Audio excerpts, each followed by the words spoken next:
Well, a good Monday evening to you, everybody. Welcome to News 6 Weather at 9:30 live here in the Digital Weather Center, and it's meteorologist David Nazario back in the hot seat with all of you. And it's nice to not have to talk about tropics, to tell you the truth. As much as I am a hurricane season aficionado, I love all things tropical meteorology. It's going to be a nice reprieve to sit down with all of you tonight and talk the return of cold weather. Now, I'll go ahead and say immediately, this is not going to be something that happens here in the near distant future. It is, but it isn't. And I'll talk to you all about that. But a good evening to everybody out there. It's been a little bit.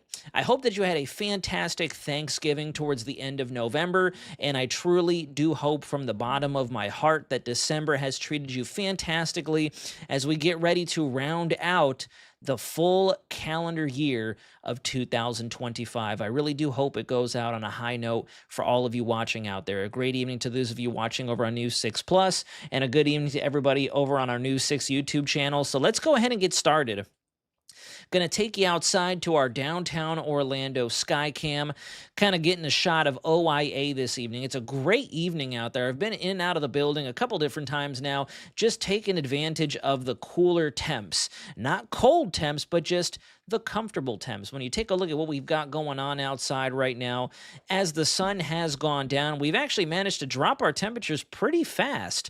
And I do think a lot of that has to do with the fact we really didn't have too much in the way of cloud cover here in the Orlando area and through much of northern central Florida. Down through our southern counties, we did have a brief instance of some very light rains, fast-moving showers working their way through central southern Brevard into Osceola and then Polk County, associated with a weak frontal boundary that's coming in the wrong direction. We call this a backdoor cold front. High pressure is moving in from up north, and as a result, the clockwise flow around that is pushing that cold front in off of our east coast as opposed to the west coast. So definitely very interesting. And in fact, when you take a look at your infrared satellite shot here, you can kind of see it. I'll go ahead and get my face out of the way so you can look very closely at the different cloud features out there. So notice we've got some high clouds south of New Orleans, the boot of Louisiana, those shades of blue slowly working their way across the upper Gulf towards the west coast of Florida. And then off our east coast and off the southeast coastline, you see those very thin bands of low-level clouds slowly working their way in off the east coast. I'll stop the image and I'll bust out my favorite pen tool to show you. I'm looking right in through here.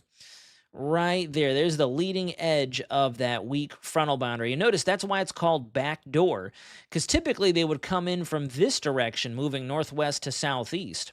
But in this case, since we have high pressure slowly working its way off towards the east over portions of the Carolinas, Georgia, Alabama, the clockwise spin is what's driving it in the backside of our state. So definitely a very interesting setup. This was something we used to see a lot of during my time in Air Force weather out in southern Arizona, Tucson. Looking at the radar right now, you can actually still see a little bit of those light showers still affecting areas of Rockledge, Satellite Beach, and the Palm Bay area just south of Titusville. Probably starting to try to drop a couple sprinkles on Patrick Space Force Base. This is nothing crazy. It's not included in our rain chances today, albeit I know it's technically rainfall that is coming down, but this is nothing, folks. To tell you the truth, this is probably the only slight glimmer of rainfall we're going to see until sometime next week. When you take a look at our temperatures outside, we have cooled fairly well and consistently since the sun set about maybe 2 or 3 hours ago. Low 70s and upper 60s with some low 60s now in some of our northern counties as a result of that frontal boundary. Notice the difference here. Typically, you're seeing our northwestern counties cooling faster than the east coast, but in this case, look at the gradient between Cape Canaveral and New Smyrna Beach. Shout out to Melissa Riley over on our YouTube channel. I know she's watching right now out in New Smyrna Beach.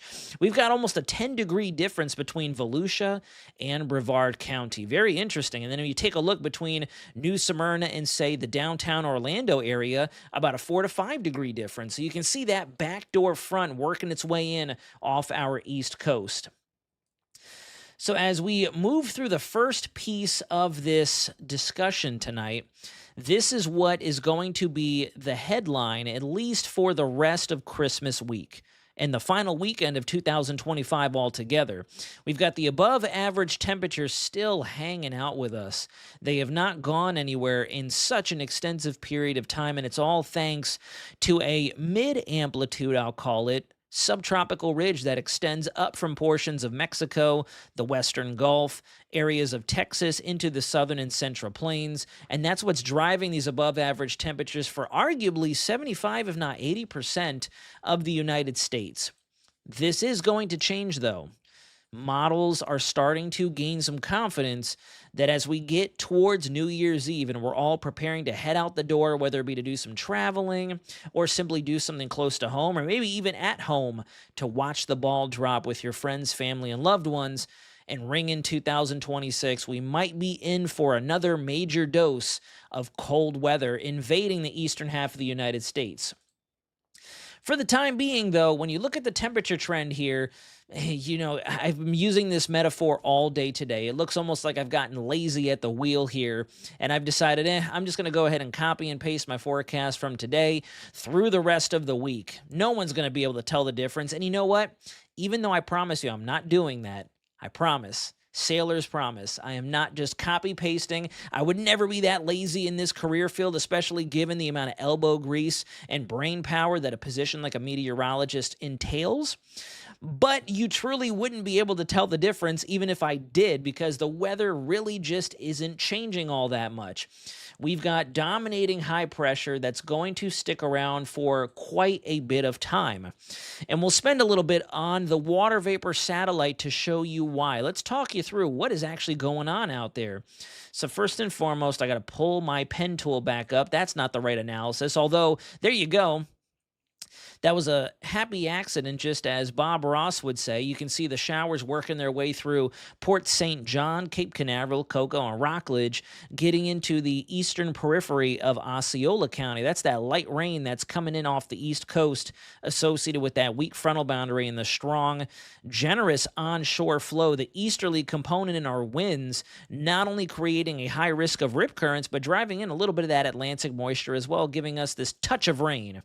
We'll call it a spot of rain, like a spot of tea, as our folks overseas in Europe would say. But no, let's go ahead and get back to this, and I'll pull out our telestrator. So right out of the gate, check this out. So you can see the shades of green starting off towards the bottom left-hand corner, coming around kind of like the St. Louis Arch, and then moving back in this direction before meeting up with another strong frontal system that's well off of our Atlantic East Coast at this point. That's the ridge, and we use this zigzaggy line to show where the ridge axis is. You could see the moisture flowing in from California, portions of Nevada, and the Pacific Northwest, wrapping around the apex, the northernmost extent of that ridge, before dipping back towards the southeast, towards Pennsylvania, New York State, the northeast quadrant of the United States. Everywhere on the south side of where I drew that arch is in the warmth. It's on the equatorward side of the jet stream. On the north side, that's where your coldest weather is trapped. It's being bullied up into all of Canada, the international border of the United States and Canada, a little bit of the Pacific Northwest getting kind of like a bit of a cold snap there. And then we do have a bit of that cold air trying to leak down in over the upper Great Lakes and the northeast United States. Now, let me clear the telestrator real quick, because I also want to mention something that's going on for the west coast of the United States, all thanks to this setup, and that's this atmospheric river. Since the pattern is stuck, kind of like a big old traffic jam on I-4 or your interstate of preference, it's creating a consistent blast of moisture that could cause some widespread flooding out there. Already has induced some flooding in areas of California, and they're tracking a severe weather risk as that next wave supported by the jet stream works its way in.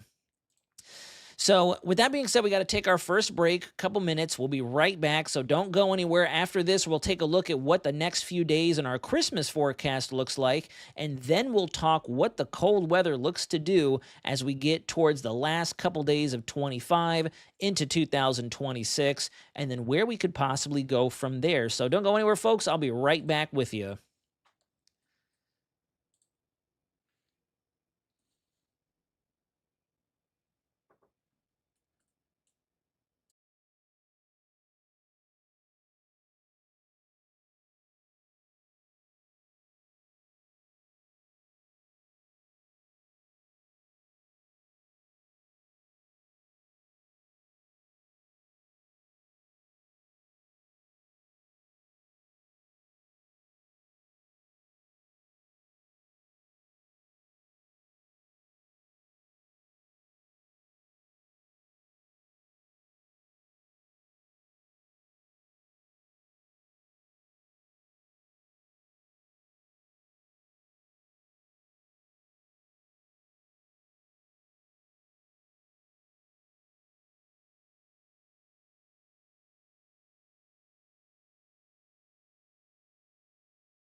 Welcome back. All right. So we're going to take one last look at what the current weather situation looks like here across Central Florida, and then talk a little bit of the business as when this pattern flip is going to take hold. Now, one saving grace, I will say, since this jet stream pattern has created such an extensive subtropical ridge over the pretty much the majority of the United States, it's helped to keep a lot of that bad wintry weather to the north as well. So in terms of travel delays, let me show you what it is that we're looking at over the next few days. Let me see, where is my graphic?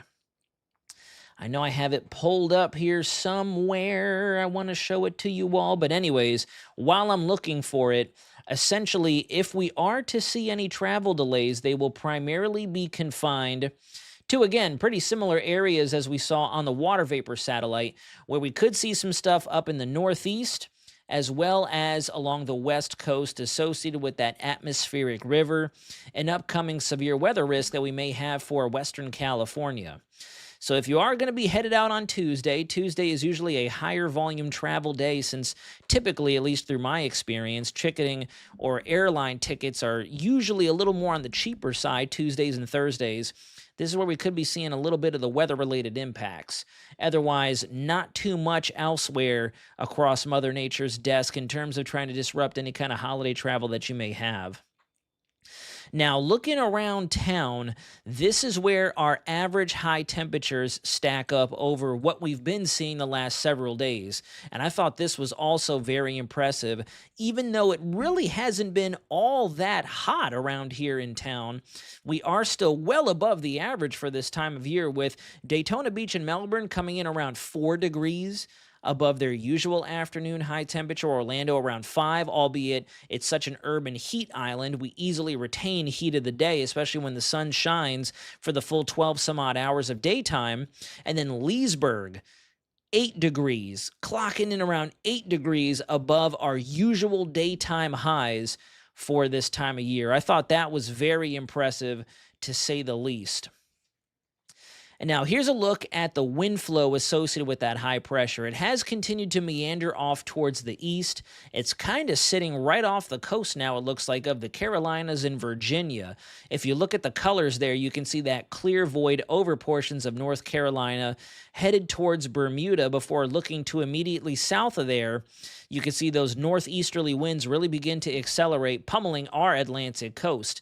And that's why earlier I'd mentioned National Weather Service has us pinpointed for a high rip current risk with surf anywhere between 3 to 5 feet at times. So while the weather outside is not so frightful, it could be a little on the frightening side if you are to wander into the ocean there and find yourself caught in a rip current. So definitely be careful if you are hitting the beach as we go through this winter break. And that's pretty Florida, if you ask me. I don't know. Let me know in the chat. Tap in the chat, but I think that sounds very Florida of us. We're on winter break, but here we are talking about a beach forecast. If that doesn't scream Florida outside of hurricane season, then I don't know what does. So now, let's talk pattern flip. So I created this graphic earlier today, and I know it looks a bit of a mishmash, but hear me out. This is a teleconnection, Teleconnection, teleconnection, like telephone connection. Teleconnection, it's a way we meteorologists can kind of decipher what the long-range pattern could look like, whether it be on a biweekly basis or even a seasonal basis, looking way down the road 30, 40, 50, 60 days. They are subject to dramatic changes, just like the rest of our computer models, but this is a first-glance tool that kind of summarizes what the pattern could look like. And wherever you see the positive values, that typically means cold weather for us, or negative values, warm weather for us. And if you notice, in the center of the graphic there on the right-hand side, the little line chart, there's a nice speed bump. There's a divot in the lines that have been consistently negative. And then notice as we get into January, it goes right back to that negative value. But there is a period of time where we rebound out of those negative values for a little while there. And this is exactly what it's going to look like. Let's take a look at the upper air. These are going to be our 500 millibar heights, 15 to 20,000 feet in the air. You can see that big old dome of subtropical ridging that's going to keep our temperatures fairly elevated and our weather conditions, albeit mild, benign. No major weather players are going to be able to break through that force field. But then as we go after Christmas, there's Friday, Saturday, Sunday, and then into Monday, the final hurrah of 2025. Look at that massive extension of a negatively tilted trough, just an expansive trough that reaches its way out of central Canada from James Hudson Bay, Quebec, Ontario, and really funnels in the colder temps all the way down to us here in central Florida. And when you take a look at the euro, you can see it 1,000 miles away, quite literally. As we go through the final weekend of 2025, you can see that really strong polar high pressure begins to show itself, seeping south like a lava flow through Montana, the Dakotas, Wyoming, Nebraska. And you can see the leading edge of that cold front's going to be somewhere around the Oklahoma, Texas panhandles, Missouri, back up in through Illinois, with our strong winter system dumping rain, sleet, freezing rain, and snow up there for the Great Lakes and portions of Wisconsin and Minnesota. So that's going to definitely be an event for them. And then finally, as we get into the last 2 days of December, the last 2 days of the calendar year, we're going to have that front slide through us. And don't worry about where the graphic stops here. It looks like the European model has updated. I'm going to have to go back in and change that, go back to the 12 zoo. But you can see on Monday the 29th, that little rain appendage that reaches down across the Florida Peninsula, that's the front sliding through us. So not only will our temperatures likely drop pretty extensively, I'll show you those values here in a moment, but we also might finally get a good shot at actual rain. I'm looking at maybe a 20 to 40% chance if the models stay as consistent as they have been, but we'll continue to dial that in. Now, I hope you've got your questions ready. I'm going to go ahead and save my voice. It's doing that usual funky thing. I don't know why. I guess I don't have that marathon pace built in me when I'm this tired. But regardless, have your questions ready, because when we come back after our next 3-minute break, I'll have all the answers to the best of my ability ready to rock for you. So we'll be right back.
All right, here we go. Before we wrap up and close out for this evening, I'm going to take us over to Weather Bell. I want to show you what the Euro has in store for us, alongside a new counterpart that we just received, which I'm eager to use next hurricane season. We have an artificial intelligence GFS now. And the reason I'm even more curious about that computer model than the AI Euro is because we all know the phantom and weird stuff that the GFS be doing when it gets beyond 200 to 300 some odd hours. So I'm very eager to see exactly how it performs, especially during the months of next hurricane season. But this is a look at our surface temperatures courtesy of this afternoon's European model. I have it fast forwarded to 0Z on Monday the 29th, which would be 8 p.m. Sunday the 28th, once you do the little conversion there, or 7 p.m. since we are now in the time change region. So as you go through time, here comes the front. Look at that. As we go through the first half of Monday, you can see the cold dome really sweep through. And then for Tuesday morning, a lot of us on the 30th, this is 7 a.m. Tuesday morning, the 30th of December, just about every single one of us is right at that freezing point. Then you fast forward the clock to the afternoon on Tuesday, and our high temperatures aren't even forecast to get out of the upper 40s, low 50s. And then as we move into Wednesday morning, even chillier conditions, below freezing conditions for our northern and western counties. You could see Sumter, Lake, even western periphery of Polk County, Marion County, and Alachua counties are going to be in the upper 20s, low 30s.